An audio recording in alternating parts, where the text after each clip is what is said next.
Hi guys, welcome to this short video about outdoor power strips and extension cords, especially at this time for Christmas lights, Christmas decoration, those things. What I recommend to use, I would say this is just like my personal opinion. This is just what I am using, and this is not a real recommendation. I'm just saying what works for me and what does not work for me. I have to be really careful with recommendations. I am not an electrician. I don't have a PhD in electrics or those things. So this is just my experience over the years. And it is actually a strange thing. It's really weird, and at the end of the video I would really be interested to learn from you what's your experience, if you had the same or not. So what I have been doing in the past is I have been trying to protect my power strips and extension cords. This is an old video which I have posted about 2 or even 3 years ago. You can see that a little bit. I mean, this is normal like IKEA extension cord, and what I've been recommending to put this in, make like something like a U-shaped thing, put it in a bag, and then take a stick, put the stick into the ground and use this U-shaped thing, the bag on top, and then secure it with some kind of wire. And technically this should actually work, keep the water away, and usually this has been working, but there are a couple of disadvantages.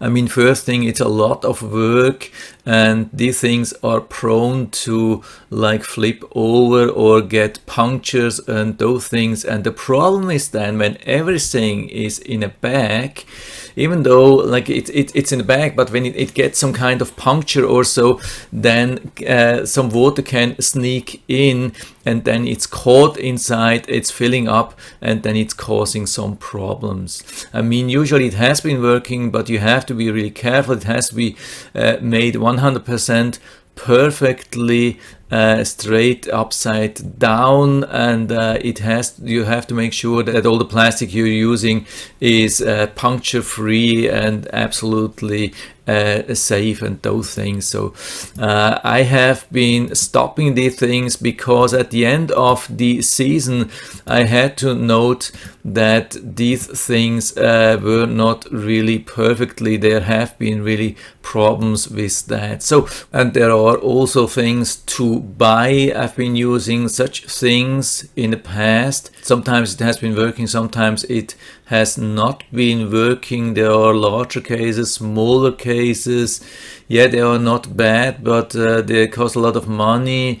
They don't look very nice. You need a lot of them. When you need 5 or 10, yeah, it counts up. You have to pay a lot of money. Sometimes bugs get into that, and even with these things, sometimes water is getting into this and causing short circuit. So this is what I'm doing now. Some people will probably call me crazy. Yeah, it could be. This is just what I'm doing. I mean, I'm a free person. I can do what I want. I think at least maybe there will be a rule later or a law. Yeah, like for everything. So, but this is what I have. I have my outlet here. It's protected with a like ground circuit protection. This is always recommended for everything outside. I think this is even a law in most of the area. So I would definitely not do this without this ground circuit breaker outside. But I have then, apart from that, I have everything as normal. No special protection, no boxes, no plastic, no nothing. You can see I'm even using these standard IKEA extension cords. Here I have something which is supposed to be outside, but it's not upside down. It's not possible here. It's just too close to the bottom or to the floor here. Here I have something. Yeah, that's also something really interesting here. This is actually supposed to be waterproof for outside. It was about $25 or $30. And I've made another video about that. I've tested this and it didn't work. Yeah, when I was using it with a lot of water, it caused some short circuit and it didn't help. So these are things. Yeah, you can see that here. Normal IKEA stuff, even open ports here. It's out in the rain. I have even more than that. So this is the waterproof thing. Then let's go along with this thing.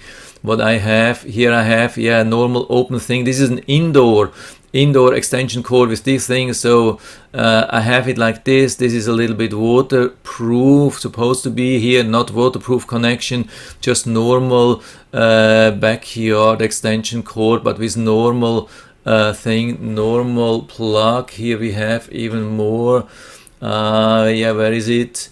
Yeah, here the snowman, no protection here, just normal plugged into this green. I mean, the green one is for outside, the green extension cord is for outside, but it's not protected. Also here, IKEA, normal stuff, nothing. It's a little bit protected, but we had a hurricane here and the wind was coming from the northeast and there was no protection. We had 24 hours strong rain, and the question is then, how did it work? Did I have a lot of outages? I mean, that the ground circuit breaker tripped or so? I have to tell you, not at all. I had this, and not only for this season, I had this the whole last pre-Christmas season. For about 1 month it was outside and we had a lot of rain here.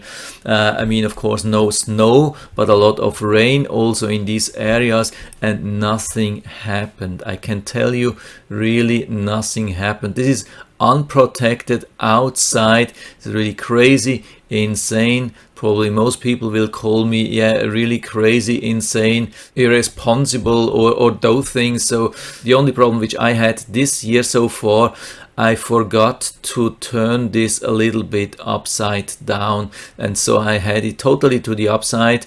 And when we had a lot of rain a couple of days ago, it filled up with water, and then the ground fault breaker tripped, of course.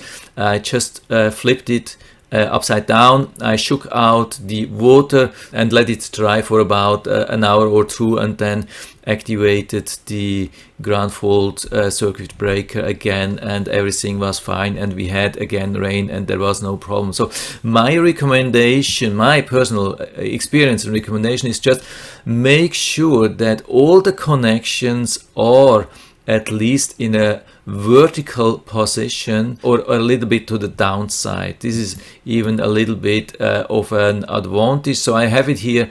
This is how it would be perfect. So you can see it's not only vertical, but it's looking a little bit down. So this is perfect.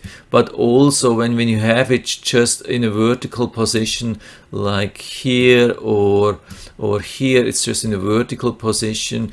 So everything like the rain water coming in and will just go along this connection, go out, and I never had any kind of problems with that. I know it's not intended like this, and yeah, I just do it on my risk. If you want to do it on your risk.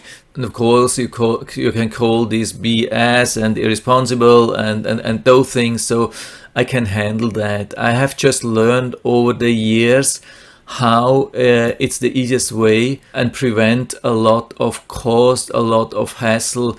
And this thing has been working for 30 days with a lot of rain. I'm just telling you this. This is not more nor less. I'm not telling you to do that. Just don't do it like this, how I'm holding it like here, that rain can really come into the outlet and fill up, and then of course it will cause the breaker to trip. No problem, no question about that. But as long as it's like in a vertical position. I have never had any problems.